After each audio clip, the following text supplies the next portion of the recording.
Good afternoon. It's delightful to see you. My name is Jane Shodel. I'm one of the festival programmers, and it gives me great pleasure to welcome you to this afternoon's screening of DUKHTAR, written and directed by Afia Nathaniel.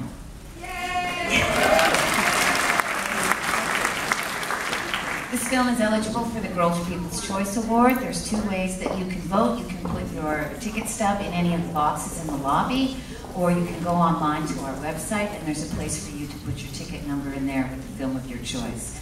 We would like to thank DUKHTAR Productions, LLC, for providing us with this film. DUKHTAR is so accomplished visually and narratively that it's hard to believe it's a first feature film.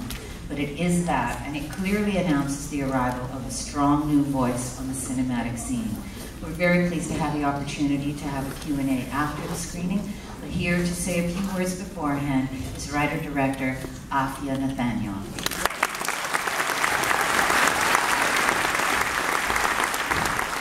Thank you, everyone.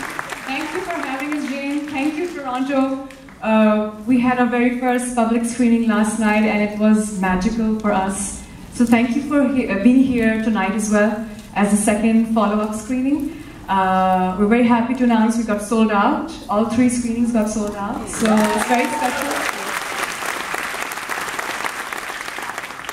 I would love to acknowledge our special guest for tonight, the YWCA of Toronto. Hello, Toronto, right there.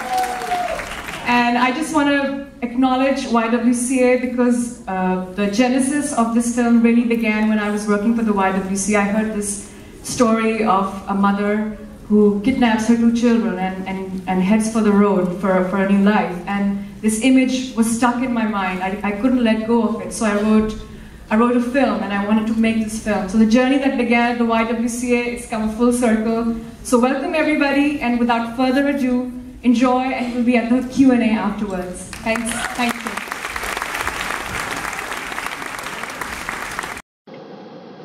Hey guys, welcome to another edition of my TIFF 2014 reviews. Today I'm going to be reviewing a movie called DUKHTAR, which is an Indian film, and the Indian word DUKHTAR means daughter.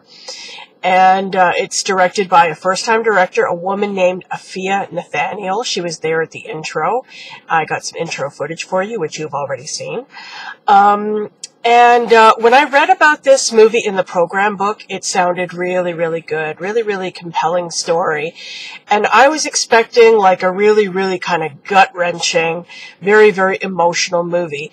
And there were parts of this movie that were very emotional, but I'm just going to start this review off by saying that I think this movie could have been done in a more uncompromising, realistic way. I think it was prettied up a little bit too much. I think it was niced up a little bit too much. Was that because this was a woman director? Maybe because it was a first-time feature?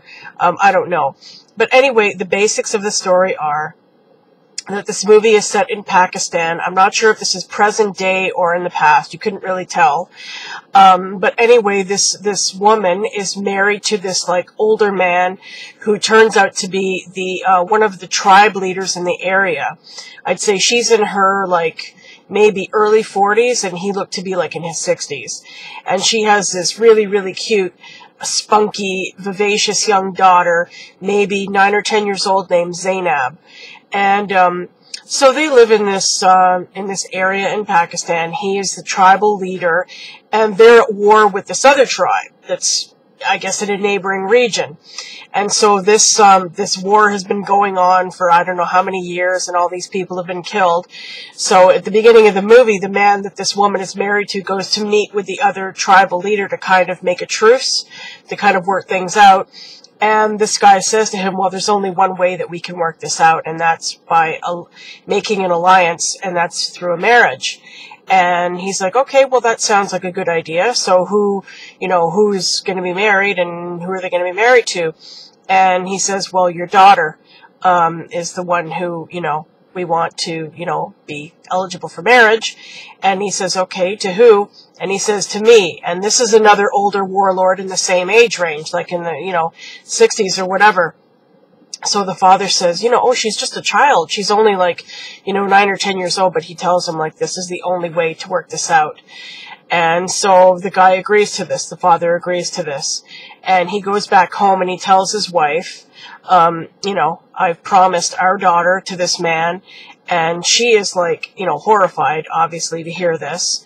And there's another guy who's like one of his, I guess, kind of generals, who's like, you know, a younger guy, you know, kind of good looking, sexy guy.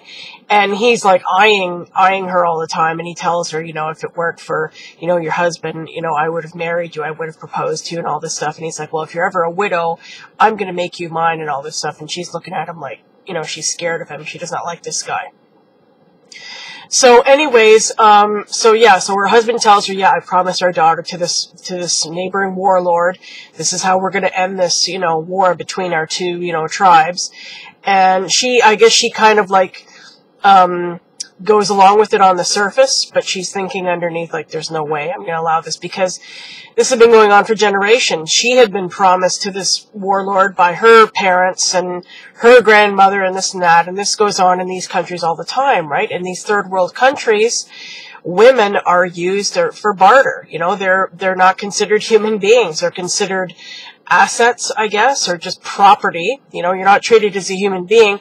And that was, of course, the whole point of this movie, about how, you know, women are, you know, this woman stands up and says, no, you're not going to do this. And she takes off with her daughter. She escapes. She runs away with her daughter.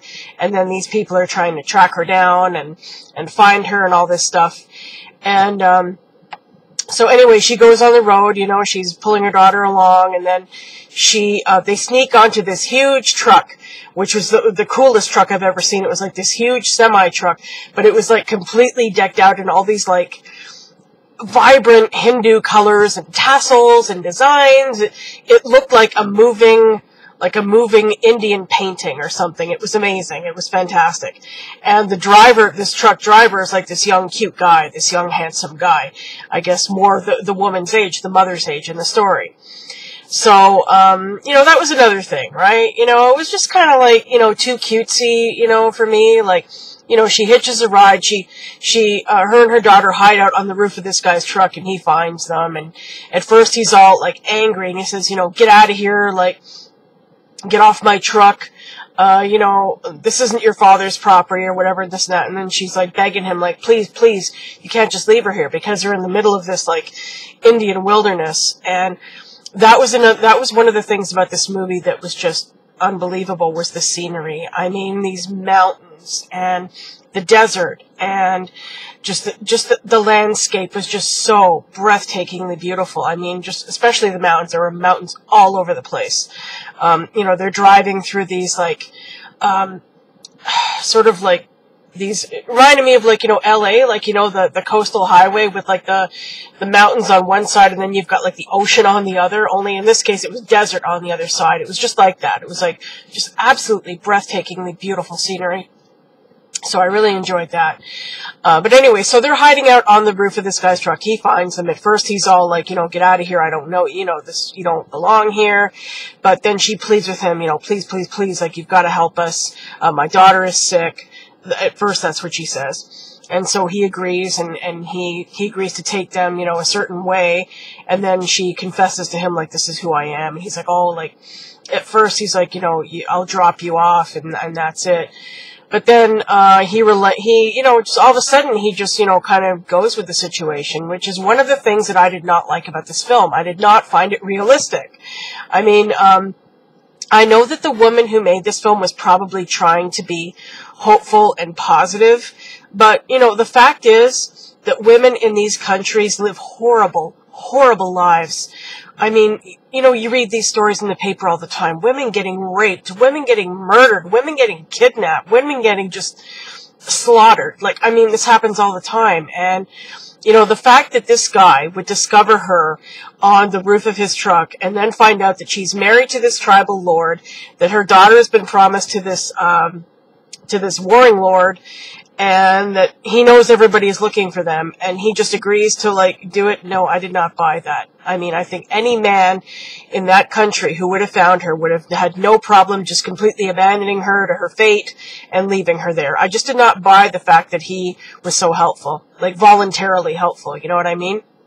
But like I said, I think the director was trying to be trying to make an uplifting movie, saying that, there are, I guess, people out there who would help people in that situation, but really, would there?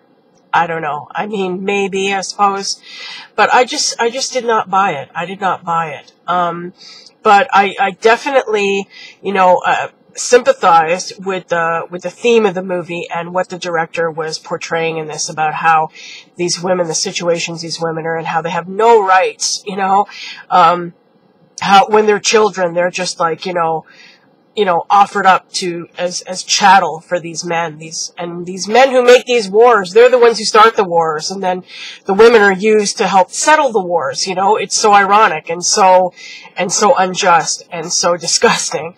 But that's the way things are over there in these third world countries, right?